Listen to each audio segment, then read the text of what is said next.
Hello everyone.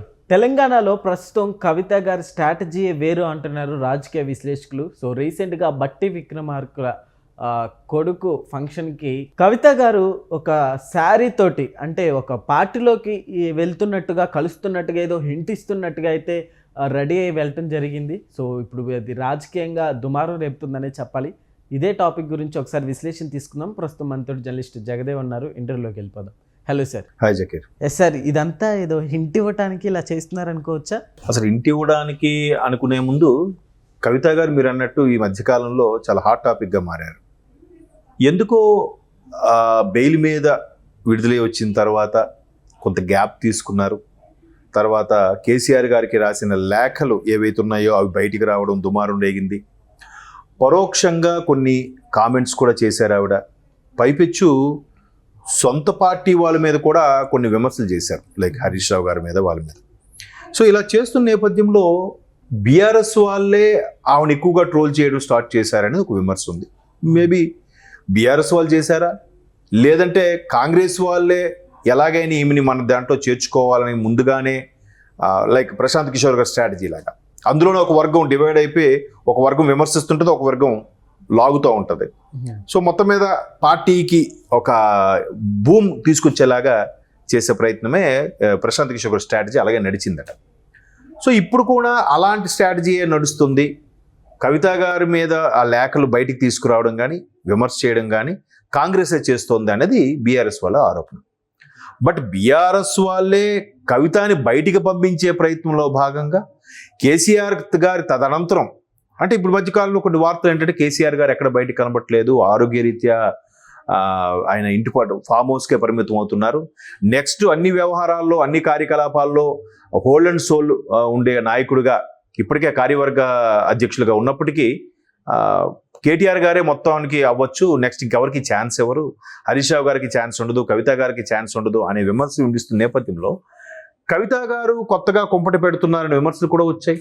కొత్తగా party పెట్టబోతున్నారని, ఆ తర్వాత అలా ఒకవేళ ఆవిడ విమర్శిస్తూ బయటకు వస్తే మరొక జగన్మోహన్ రెడ్డి గారు లాగే కేటీఆర్ గారు కూడా తయారవుతారనే విమర్శలు కూడా ఉన్నాయి.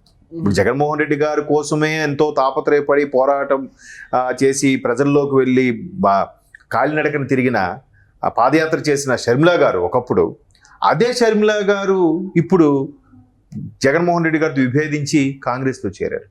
సో ఇక్కడ బీఆర్ఎస్లో కూడా అదే సీన్ రిపీట్ అవబోతుంది. ఎందుకంటే కేటీఆర్ గారు జగన్మోహన్ రెడ్డి గారు మంచి మిత్రులు, జగన్మోహన్ రెడ్డి గారు కేసీఆర్ గారు కూడా మంచి మిత్రులు. సో మిత్రులు అవడం వల్ల సిమిలర్గా జరుగుతున్నాయి వీళ్ళ జీవితాల్లో అనేది కూడా ఒక వార్త అయితే సోషల్ మీడియా చక్కర్లు కొడుతుంది.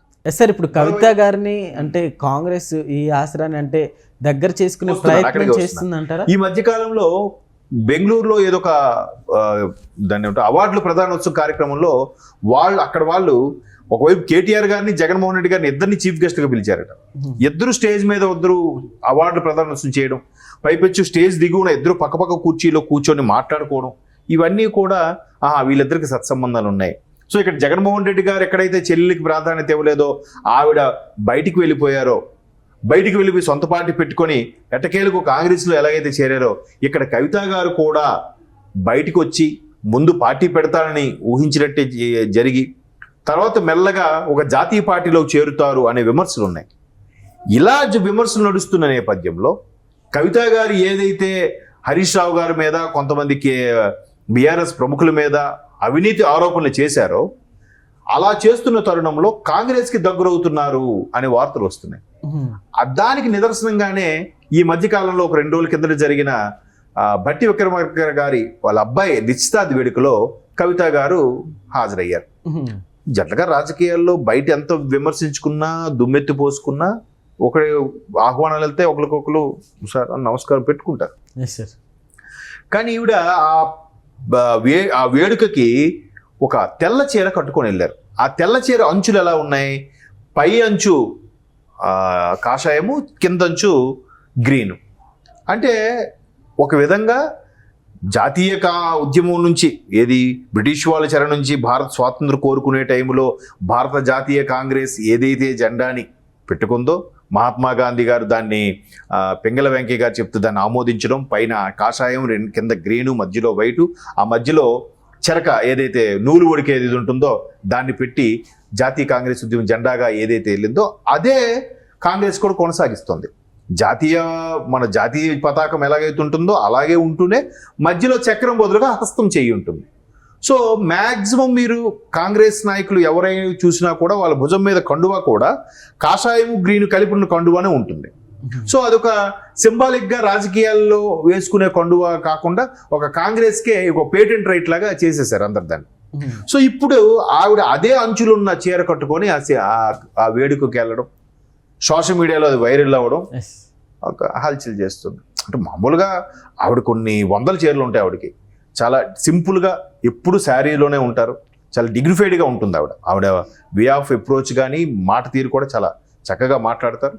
ఈవెన్ ఒకసారి ఆర్కే గారికి ఇచ్చిన ఇంటర్వ్యూలో కూడా మన ఏబిఎన్ ఆర్కే గారికి ఇచ్చిన ఇంటర్వ్యూలో కూడా ఆయన ఫేస్ టు ఫేస్ అడిగారు, మీ పోలికలు ఇవి ఎట్లా అంటే ఏముంది అంకుల్ అంటే అంకుల్ అంత చనువు. ఎందుకంటే మాజీ ముఖ్యమంత్రి గారి కేసీఆర్ గారికి ఒరే అనుకున్నంత చనువు ఉన్న వ్యక్తి ఏబిఎన్ రాధాకృష్ణ గారు.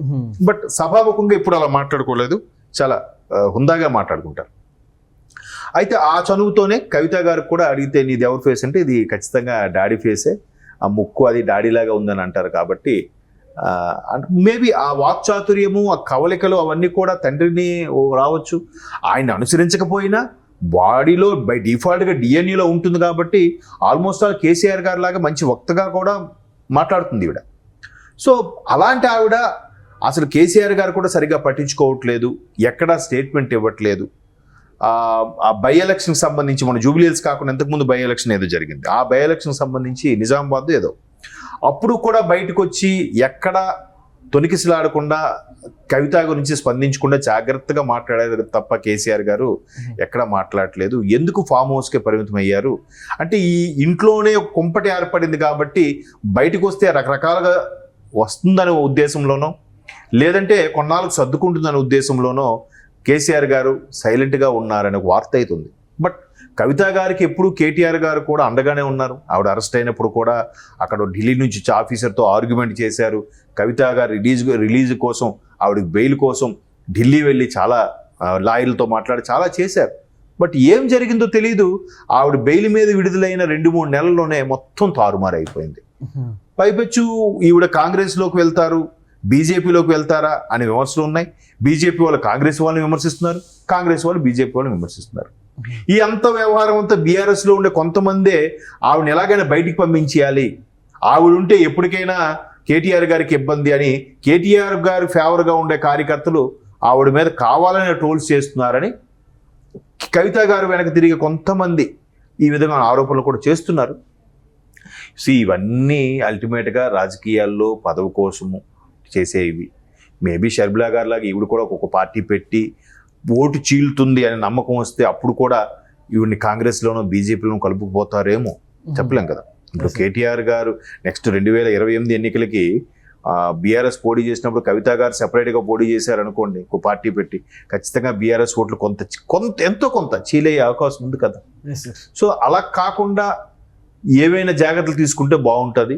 బట్ ఏదైతే ఈ పబ్లిసిటీ ఆవిడ కాంగ్రెస్లోకి వెళ్తారో అందుకే ఆ చీర కట్టుకున్నారా అనే వచ్చే పబ్లిసిటీకి ఆవిడైనా చెక్ పెట్టాలి, లేదా బీఆర్ఎస్ వాళ్ళని చెక్ పెట్టాలి. చెక్ పెట్టకపోతే బీఆర్ఎస్ పార్టీకి కూడా కొంత నష్టం వాటిల్లే అవకాశం అయితే కనిపిస్తుంది.